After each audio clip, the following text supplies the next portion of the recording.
मधु मामले में एक नया और बेहद सनसनीखेज मोड़ आ गया है।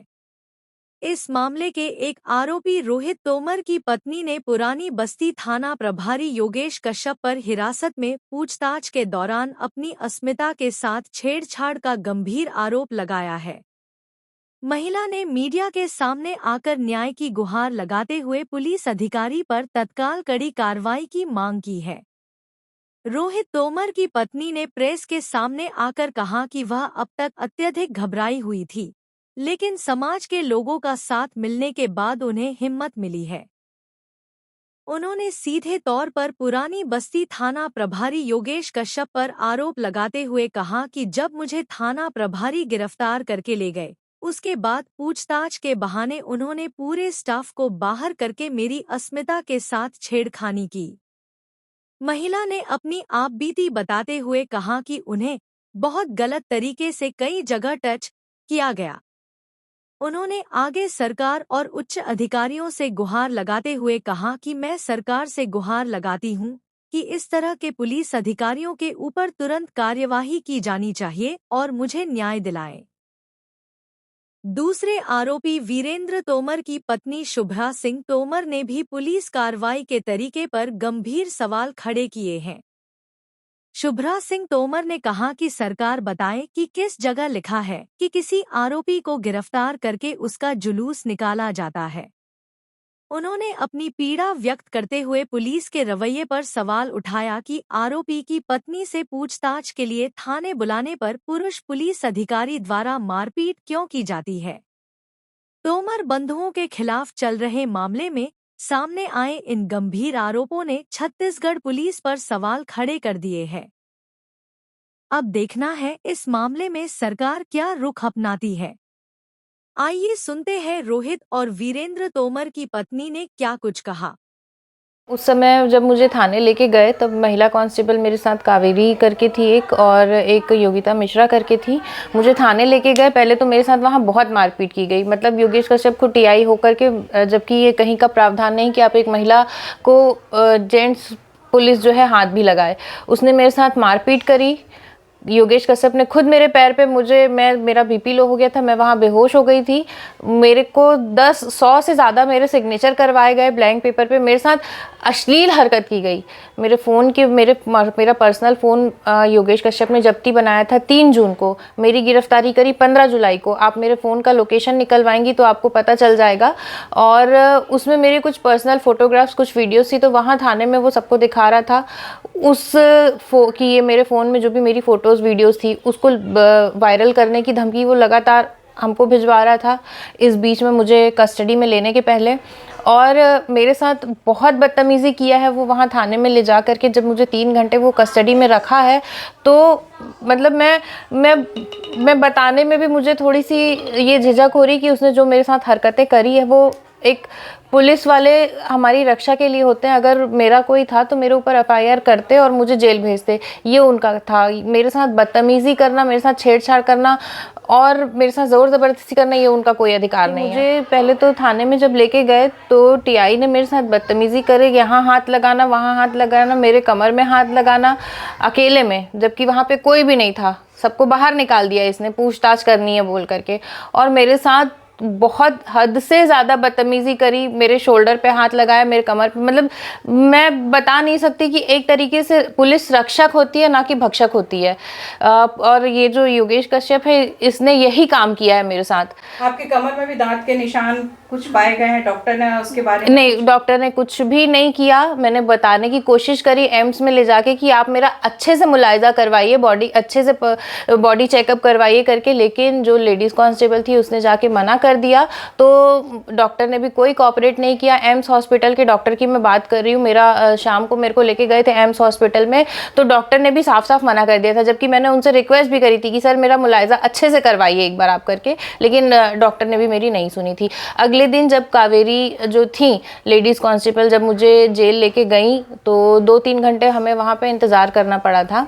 तो लेडीज़ कांस्टेबल जो कावेरी है उनका कहना था कि अगर आपका रेप भी कर देते तो आपकी कोई सुनने वाला नहीं था, कोई ना डीआईजी कोई सुनेगा ना डीएसपी कोई सुनेगा आपकी बात को। अब सरकार से और जो भी है यहाँ पे जो सामाजिक व्यक्ति है, मैं उनसे यही अनुरोध करती हूँ कि अगर मेरे पति ने कोई ऐसा कुछ गुनाह किया है तो उसकी जांच करें, और मेरे पति के नाम से एफआईआर है तो उसका मतलब ये नहीं है कि मैं भी दोषी हूँ, मुझे भी मुजरिम की तरह ट्रीट किया जाए, मेरे साथ इस तरीके की बदतमीज़ी किया जाए।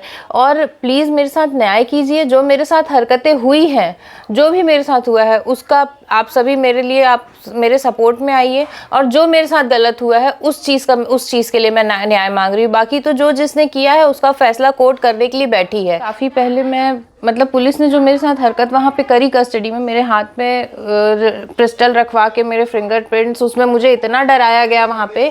100 जगह पे, 100 से ज़्यादा जगह पे मेरे ब्लैंक जगह पे मेरे सिग्नेचर लिए गए कि ये आपका तुम्हारा सिग्नेचर है, हम तुम्हारे ऊपर ये एफआईआर बना देंगे, हम तुम्हारे ऊपर वो एफआईआर बना देंगे, और तुम जो भी कर रहे हो। ये नकली पिस्टल मेरे हाथ में दिया गया, इसलिए मैं पहले कभी आप लोग के सामने ये चीज़ें नहीं ला पाई। लेकिन आज जब मेरा समाज मेरे साथ है, मेरे अंदर थोड़ी सी हिम्मत है कि हाँ, मैं भी जो मेरे साथ गलत हुआ है उस चीज़ के लिए मैं आवाज़ उठाऊं।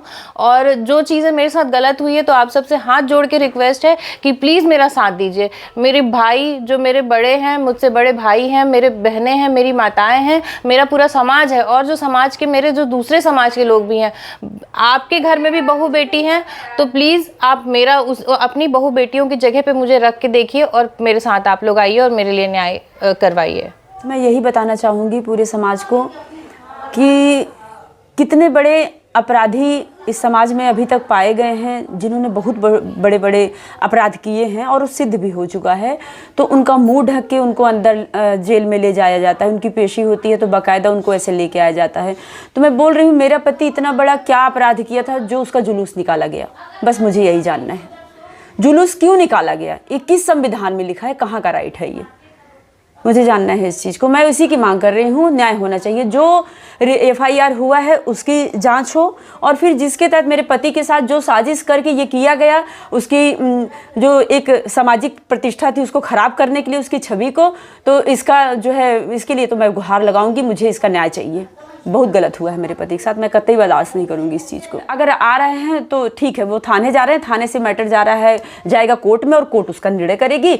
हम अपना पक्ष रखेंगे, वो अपना रखेंगे। मैं बोल रही हूँ, किसी का स्टेटमेंट आ रहा है आज 4 महीने पहले का कि 10 लाख दे चुके, आज आ रहा है 50 लाख दे चुके। तो आप वैसे भी देख सकते हैं कि जितनी बार बयान आएगा उतनी बार अलग अलग तरीके।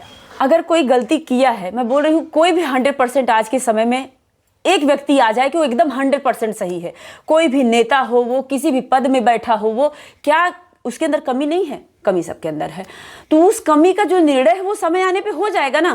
किस संविधान में लिखा है जुलूस निकालना? लिखा है तो मैं उससे भी सहमत हूं, पर लिखा कहाँ है? वो चीज दिखा दे। किस सरकार ने और किस जिले में, किस देश में ऐसा किया है? किसके साथ? कसाब के साथ किया गया? किसी नक्सली के साथ किया गया? कितने नक्सलियों ने परिवार के परिवार बर्बाद कर दिए, खत्म कर दिए, पूरा निस्तो नाबूद कर दिए। उनको पाने के बाद उनके साथ क्यों नहीं किया गया इस टाइप की हरकत? कैसे लोग रातों रात करोड़पति अरबपति बन जाते हैं, उनके ऊपर क्यों सवाल नहीं उठाया जाता? उनके पास कहां से इतना पैसा आ गया अचानक से? एक बिजनेसमैन अगर 19 से थोड़ा सा 20 हो गया तो उसके ऊपर इतने सवाल? अरे इतना ही लोग पीड़ित है तो आज हमारा 10 साल से पैसे ले क्यों रहे हैं आके लोग? नहीं आना चाहिए लोगों को, क्योंकि अगर बुरे हैं तो मार्केट में पूरा फैल ही गया। अच्छा, जब फंसाया जाता है, जब राजनीतिक षड्यंत्र चलता है, तभी ये चीजें सामने आती हैं कि मेरा पति ऐसा है, हिस्ट्री सीटर है, या बहुत गलत इंसान है वो। तो जब उसकी अच्छाइयां चलते रहती तो साथ साथ सोशल मीडिया क्यों नहीं? भाई सब नहीं है गलत, लेकिन कुछ लोगों ने भ्रांति फैलाई है। हर व्यक्ति एक जैसा नहीं है, किसी भी क्षेत्र में नहीं है। तो मीडिया के कुछ लोगों ने जो ये भ्रांति फैलाई है कि ये ऐसा है, तो मैं बोल रही हूँ, जब वो ऐसा था तो पहले जो चीजें अच्छी चल रही थी उसमें आपने कमेंट क्यों नहीं किया? क्यों चीजें अपनी नहीं ला के दिखाए सबके, तो सोशल मीडिया में सबके सामने? मैं कल भी बोलती आई हूँ, शुरू से कल भी बोली और आज भी बोलूंगी। हर न्यूज चैनल में आके मैं ये बोलूंगी कि मेरे पति का क्या ट्रांजैक्शन, क्या लेन देन है, कितना, वो चीजें पूरी सामने आनी चाहिए। मैं मीडिया से मांगती हूँ इस चीज को सबके सामने लाओ, मेरे पति का कितना लेन देन किससे हुआ है, जो व्यक्ति एफआईआर किया है उसके नाम पे, उसका पूरा निष्पक्ष जांच होनी चाहिए। बस मैं यही चाहती हूँ। मैं वीरेंद्र सिंह तोमर की वाइफ सुब्रत सिंह तोमर।